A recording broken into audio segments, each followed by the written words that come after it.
manner. We can't capriciously say no. We would have to be able to treat them in the same fashion. And I am concerned about applications being looked at individually and the cumulative impacts of all of these applications not being looked at together. I know that in our desire to lighten the burden, we can be eager, but my concerns are, number one, a cumulative impact, and number two, we've watched Stonehenge. So I knew something was wrong. Stonehenge, same thing. We've watched Arcadia Hills. How do we end up with this? We end up with these situations, and this, how did the town end up taking that over? Because it was a homeowners association. They declare bankruptcy, and then we would have no alternative but to take it over and run it. There's no reason for the village residents to take on that kind of burden. The concept of lowering the cost to our sewer uses is a laudable one, and I know that's the goal of everyone sitting on the board. My concerns I just illuminated for you, and I think that those would have to be addressed. Does anybody else on the board have anything to say? The only thing I had was, as far as the capital charge of $70, we fully intend to keep that the same for our residents. But if that should have to go up for the residents, we would like some language in here. Say if it goes up to 75, we'd like it also to 72. It's the only qualifier I have. Do you have anything else, Steve, would like to add? Pretty much the concept of the agreement is, as Kyle said, majority of the board is in agreement with. You know, convey that to the town board, of course. Great rule. Can I ask a question? Certainly. You have your approval? Do you have your approval from the town planning board? Oh, yeah. Final approval? No. Then certainly majority of board can vote however they choose or give whatever opinions we all can. However, if they can go back now, the applicant can now go back to the town planning board and say they agree with the concept, but there's a major portion here that you don't agree with.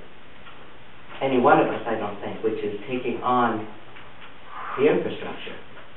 I mean, certainly, I would just hope we'd work that out before we are saying, go back and tell the town that we agree. We agree in concept, but it's the same as them going before the planning board. They have conditional approval, if you will, and they don't have final approval. Well, they don't have final approval until we sign something here at this board. This is so we're just saying that we do agree in concept, but we haven't given a final agreement, and that's going to have to be worked out in regards to the infrastructure and well, for instance, some qualifying language on the $70, but it's basically what we're giving them is in concept that we're agreeing. It's not a final approval. So no, we'll work everything out. Then it'll be a final approval and put signatures on it. But until they get everything from the town, they're not going to come to us for final approval. If you get everything straight with the town, you wouldn't be coming to us. I mean, you know, concept we're agreeing. But when would you be coming to us to look for final? Well, our next step is we need to go back to the town board because they would like to review the agreement. Sure. But there is no agreement. There's an agreement drafted. You know, we're talking about that very agreement right now. Right. Well, that's what I'm questioning. And we've been talking about the very agreement for a while. What we would like to do, they have no jurisdiction over us entering an agreement with the village, but out of respect to the town. Sure. We said we'll come in. You know, they want to weigh in on the agreement because there's other people out there, and then that's really how everybody's going to move forward. We hope that will be done in some short order.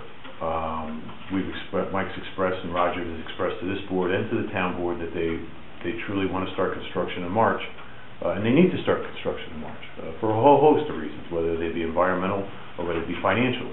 They're committed to start. They're committed to start this project in our community. You know, so we hope that we can resolve this weighing in with the town board, and we're going to be right back to this board. Right. I mean, we need to be able. I mean, we're at the final throes of our permits with the state.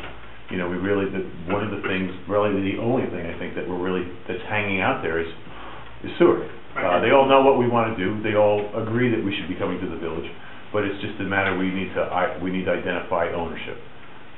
So we are going to be back to this board very short, as soon as we can. Then I respectfully have to say, though, in closure for this issue, that I disagree with this document going over with this verbiage, saying that this is what the village agrees to. Even if it's majority. I mean, you have said that you do not agree to that aspect of it, and I wouldn't want the town to think that you did. Yeah, that would I be, mean, I'm a no, I agree with you. That portion then about the infrastructure needs to be taken out of this document. That's a different story. As long as you convey But that. that's not what we, Right, that'll Yeah. be taken out, and the language that the mayor has asked with regard to Just that. to qualify there. Qualify, Yeah, fine. that's all I'm concerned. We'll have Jim Sweeney, Dave Donovan work that out before it's... Right, and obviously, at some point, because he did mention that Jim Sweeney, you know, was the attorney on the other side, the final format of this agreement is going to have to be negotiated out and then presented to the mayor for signature with the approval of the board. So am I hearing that if the ownership and maintenance of the infrastructure were to remain in private hands, that would still be agreeable to you as well? And not have the village own and maintain? Oh, it has to be. Yeah. So in either event, either way would work for you? Right.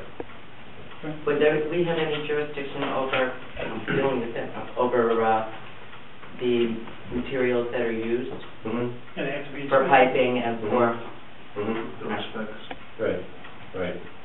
So if there's anything that's up in the air, and it sounds like the question of ownership and maintenance is the major one, if they're agreeing that ownership and maintenance could be left in the homeowners association rather than in the village's hands, then that's probably the most... But if the homeowners association goes bust, who has to take it over, the town or the village? If the homeowners association If goes... Stonehenge happens, again, if Well, Arcadia happens, again. I think there has to be you're going to form a town sewer district? There'll have to be a turnover agreement. Yeah. Yeah, we discussed that with David. There's a Well, I'm just asking for I clarity. think there's an underlying town district that has to be formed so that if the homeowners association fails, then it becomes a town sewer district. And we're back at 200,000 But the agreement, plus. the agreement is the agreement. It does, I don't think that event means that the village becomes the owner of the infrastructure. Clarity on that, I think Well, there's state law. I mean, that's really what... whatever it is. It's just, and I'll tell you, we're going to either proceed with, we have three alternatives, and the third alternative is the least favorable from everybody, even our state. First alternative is we form a town district in the town, just like any other town district. The other alternative is we form what's called the Transportation Corporation, and really it becomes a utility company, and they'll own and maintain the utility pipes,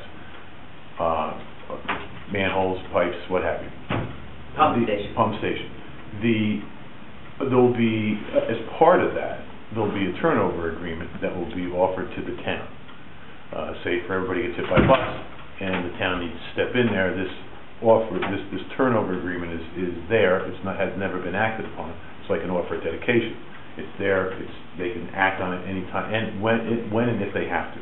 So that's sort of the secondary level they'll have, but ultimately the initial responsibility will be the Transportation Corporation. I'm sure you have a question for you, Steve, because we're going to do this on water, right? On water meter readings at each house? Yes. Would you agree to put electronic meters on there that can be read remotely? Yes, that was part of our planning board. Yeah. Yeah, I think we had that's one of our... We've been banning that around the rest of the village, so. I wasn't one of, I did. Yeah. Makes my beat too. Yeah, it'd be a good test so we can see how it works. Roll Okay. it out to the rest of the village. Any member of the board have any further comments or questions? Steve, you or Mike have anything further? Well, Steve, then my last thing is that you're representing most of these applicants. Do you think a cumulative impact analysis could be done? For sewer? Yeah. Well, For a number of units. Well, I there's mean, a cumulative impacts that have been done at the planning board level of the town. In other words, none of these projects has either been approved or will be approved unless you look at the cumulative impact of that action in relationship to all other actions. I know. And I'll just tell you that, for the heritage, we looked at, Maplewood, Rieger, Good Time Park, Goshen Executive, the development of Arden Hill. I mean, we looked at everything under the sun. I could also say that Maplewood will be doing the same thing. If they've already done it, they'll be doing it again. And every project that goes through the Town of Goshen Planning Board how would you describe the review? diligently reviewed. And the cumulative impacts of all these projects on community services, on sewer, on water, on schools, have all been done. On traffic here. And on traffic. I'm talking about traffic around. Traffic, when we did Heritage Estates,